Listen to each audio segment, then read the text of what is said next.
পুরোটাই জাস্ট একটা ইগোর লড়াই। বাংলাদেশের ক্রিকেট এই মুহূর্তে ভয়ঙ্কর ক্ষতির মুখোমুখি শুধুমাত্র বাংলাদেশের ইগোর কারণে।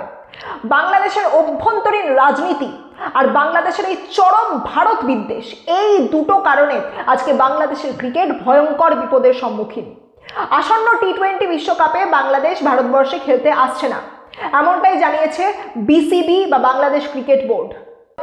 প্রথমে তাদের তরফ থেকে জানানো হয়েছিল যে তারা ভারতবর্ষে এসে খেলবে না এবং সেটা নাকি নিরাপত্তার খাতিরে, সিকিউরিটি কনসার্নসের কারণে তারা নাকি ভারতবর্ষে এসে খেলবে না এবং তারা তখনই খেলবে যদি সেই ম্যাচ খেলানো হয় শ্রীলঙ্কায়। আর এর জন্য বাংলাদেশকে শাস্তি পেতে হতে পারে। সাইন করে নিয়ম ভাঙার কারণে আর্থিক ফাইন দেওয়ার একটা জায়গা থাকছেই এবং সেই সঙ্গে বড় সড়ো কোনো নিষেধাজ্ঞাও কিন্তু বাংলাদেশের ওপরে লাগতে পারে। এই বিষয়টাকে নিয়ে আইসিসির যে মিটিং হয়েছিল সেই মিটিংয়ে বাংলাদেশ মাত্র 2টো ভোট পেয়েছিল, বাকি সমস্ত কান্ট্রি কিন্তু বাংলাদেশের আগেনস্টে ভোট করেছিল এই সিচুয়েশনে। এবং এক্ষেত্রে সেই সমস্ত দেশ যারা বাংলাদেশের আগেনস্টে ভোট করেছিল তাদের মত খুব সিম্পল ছিল যে যদি বাংলাদেশকে খেলতে হয় সেক্ষেত্রে ভারতে গিয়েই খেলতে হবে। টি-20 বিশ্বকাপে এই যে বিসিবি বা বাংলাদেশ ক্রিকেট বোর্ডের তরফ থেকে জানানো হয়েছে যে বাংলাদেশের প্লেয়াররা ভারতবর্ষে খেলতে আসবে না, এতে আলটিমেটলি যে ক্ষতিটা হলো সেই ক্ষতিটা কিন্তু বাংলাদেশেরই হলো।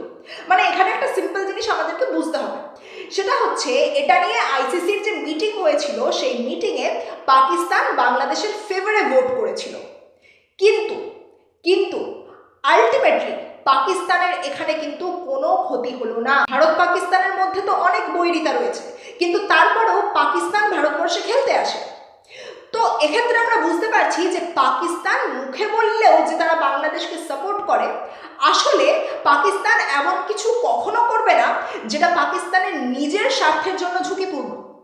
এইবারে আসা যাক আসল কথায়, নিরাপত্তার জায়গাটা যদি বলতেই হয় সেক্ষেত্রে আইসিসির তরফ থেকে কিন্তু এটা বলা হয়েছে যে বাংলাদেশি প্লেয়ারদের নিরাপত্তা সুনিশ্চিত করা হবে এবং কোনো ক্রেডিবল থ্রেট নেই, এটা আইসিসির তরফ থেকে পরিষ্কারভাবে বলা হয়েছিল।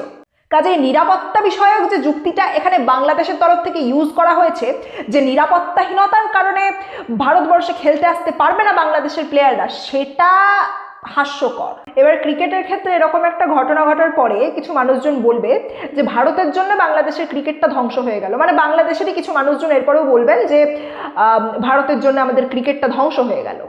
বাংলাদেশে একটা ক্যাটেগরির মানুষ রয়েছে যারা বাস্তবকে একদম বুঝতে চায় না, বাস্তব বুদ্ধি সমস্ত কিছুকে বিসর্জন দিয়ে শুধুমাত্র আবেগে ভেসে চলে। মানে এদের কাছে দেশপ্রেমের অর্থ হলো ভারত বিরোধী স্লোগান দেওয়া, ভারতকে থ্রেট দেওয়া, ভারতকে অপোজ করা, এটাই হচ্ছে এদের কাছে দেশপ্রেম। এবং এদের কর্মকাণ্ডের কারণে আজকে গোটা বিশ্বের কাছে বাংলাদেশ প্রত্যাখ্যাত হচ্ছে।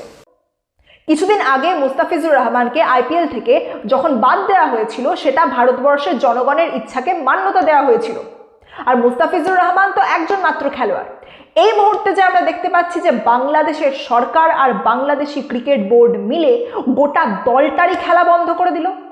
বাংলাদেশের সাধারণ মানুষ যারা, তারা অবশ্যই এই বিষয়টা একদিন বুঝবেন।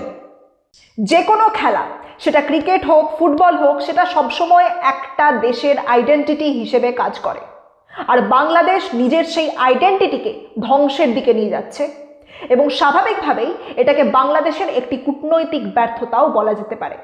ধন্যবাদ।